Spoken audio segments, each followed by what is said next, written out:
I'm officially offended. While we're over here paying six figures for EVs that feel like glorified iPads, Canada just got handed the keys to a 952 horsepower spaceship that makes a Porsche Panamera look like a golf cart.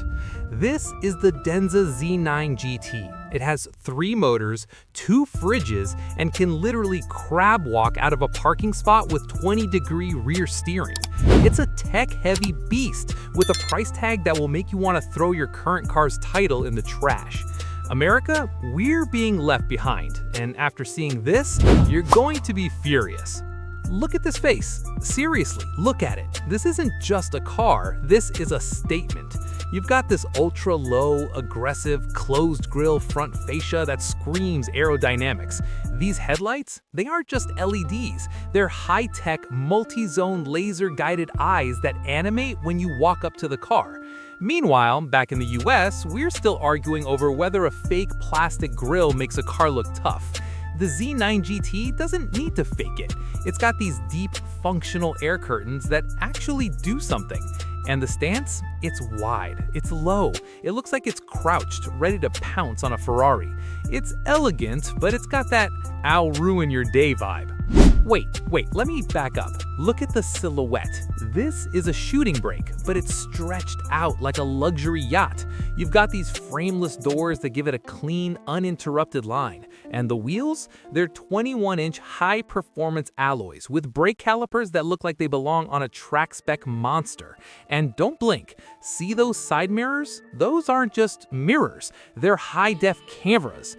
But it's what happens when you turn that steering wheel that'll actually break your brain.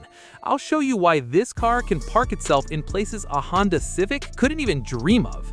Everything here is about flow. The way the light hits these body creases, it's better than most European luxury brands. It's not just design, it's art. Okay, now the rear. This is where you either fall in love or get jealous. Look at that light bar. It's not just a strip of plastic, it's an hourglass design that looks like it's glowing from within. And the active spoiler? It doesn't just pop up, it looks like a piece of aerospace engineering. Why do our domestic cars look like they were designed in a spreadsheet, while this looks like it came from a cyberpunk movie? The rear diffuser, the stance, the way it hunkers down, it's wide, it's muscular, and it's gorgeous. It's the kind of car you park, walk away, and then look back at 3 times before you hit the door. Let's talk power. And no, I'm not talking about some wheezing V6 that sounds like a vacuum cleaner and struggles to hit 60 before the light turns red. This is different. The Z9 GT is packing a tri-motor setup, 1 in the front, 2 in the back. 3 motors. We're talking about a combined output of 952 horsepower and nearly 750 pound-feet of torque. Did you hear me? Nearly 1,000 horses in a wagon, a family car. It rips from 0 to 60 in 3.4 seconds. That's not just fast, that's teleporting to the next zip code fast. That is supercar territory, the kind of speed that makes your stomach do backflips. Yet, you can still fit your Costco run, 2 car seats, and 3 sets of golf clubs in the back without breaking a sweat. And for the nerds out there, the ones tired of sitting at a Walmart parking lot for an hour, this thing is built on a high-end 800-volt architecture. That means you're pulling 300 kilowatts at the charger. You can go from 30% to 80% in the time it takes to order a latte and realize they spelled your name wrong. My current EV, I've literally had time to write a screenplay, learn French, and take a nap while waiting for it to reach a full charge. This, it just goes. It's a literal cheat code for the road. But you'd think with all that ungodly power, this thing would be a total death trap, right? Like a rocket ship with a steering wheel of hope. Wrong. BYD went full NASA on safety. We're looking at 33 high-performance sensors. That includes multiple LiDAR units, high-definition cameras, and millimeter-wave radars. It's governed by the God's Eye 5.0 system, which is basically an onboard supercomputer with a PhD in physics. It doesn't just watch the road, it predicts it. It's scanning the environment thousands of times a second, looking for that one idiot who's going to pull out without a blinker.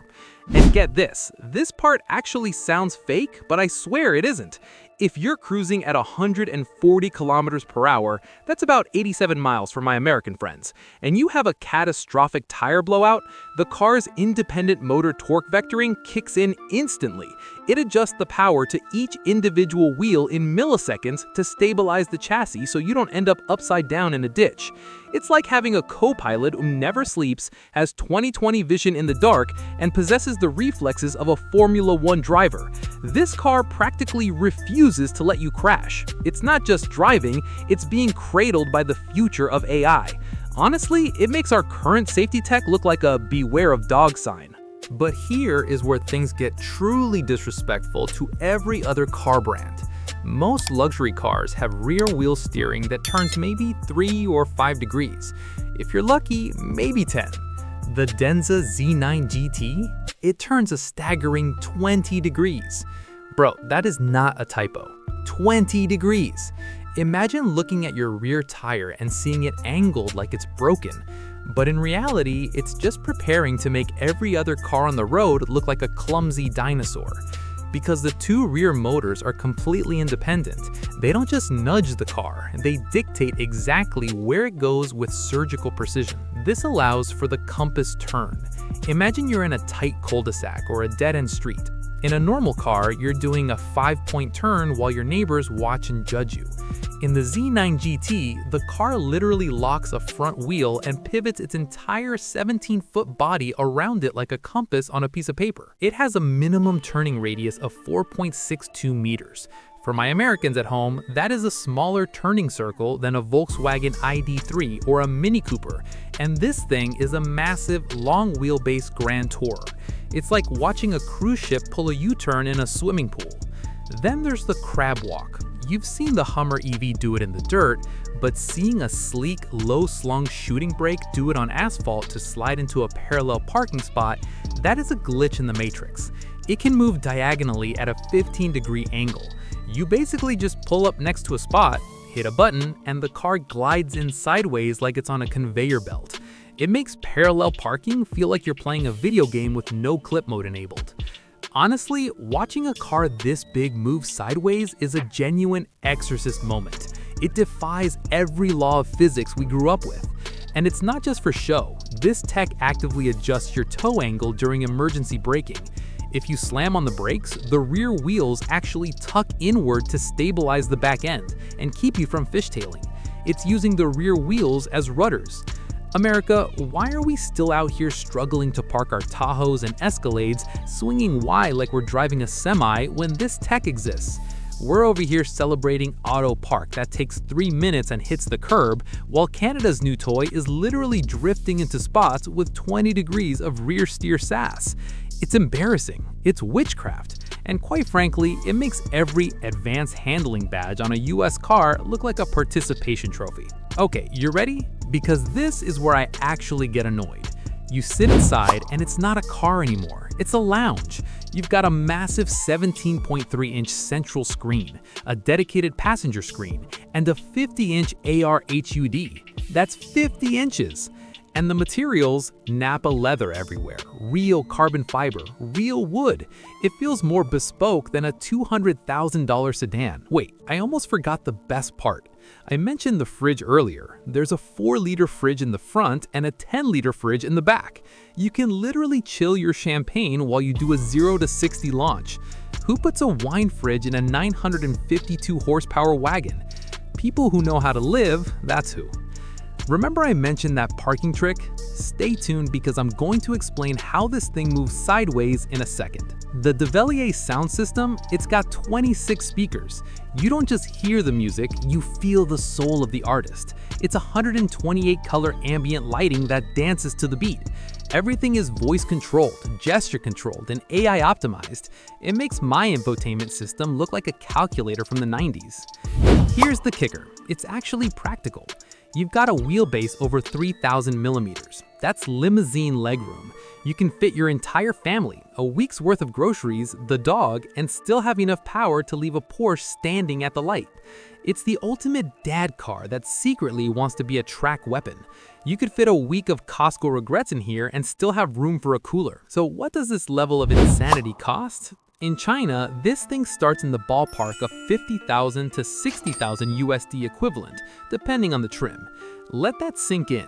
A 952 horsepower, luxury, AI-infused, fridge-equipped shooting brake beast for the price of a mid-spec American family SUV. If this thing hit the US market, we would riot. We would sell our existing cars just to get on the waiting list. It's not just a car, it's an insult to the price-to-performance ratio we've been fed for years. So here's the million-dollar question for you guys in the comments. If you had the choice, would you stick with your current established luxury brand, or would you jump ship for this Chinese tech monster? Be honest, are you loyal to the badge, or are you chasing the future? Let me know below. Look, I'm not saying the world is perfect, but the Denza Z9 GT is a wake-up call. It's a shot across the bow of every automaker who thought they had it in the bag. If you love this rant, or if you're as jealous as I am, smash that like button. Hit subscribe so you don't miss the next time we expose a car that the US needs to have, and buckle up, because this industry is moving fast, and we are just getting started. I'm Torque Atlas, and I'll see you in the next one.